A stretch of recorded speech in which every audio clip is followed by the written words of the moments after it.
This isn't data. This is guess. And there's something weird underneath it. There's something weird that isn't oriented well towards human beings underneath it.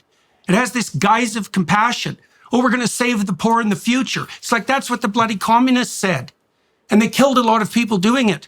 And we're walking down that same road now with this insistence that, we're so compassionate that we care about the poor 100 years from now. And if we have to wipe out several 100 million of them now, well, that's a small price to pay for the future utopia. And we've heard that sort of thing before.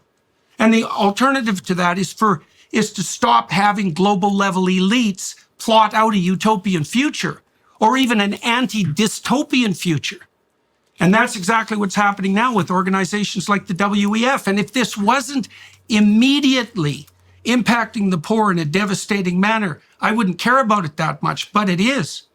I watched over the course of the last 5 years, the estimates of the number of people who were in serious danger of food privation rise from about 100 million to about 350 million.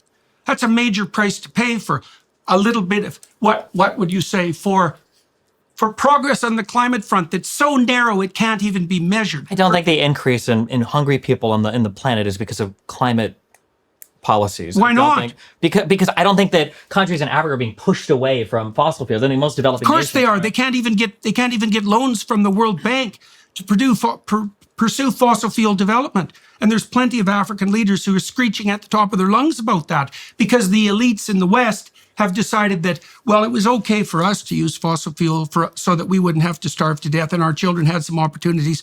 But maybe the starving masses that are too large a load for the world anyways shouldn't have that opportunity.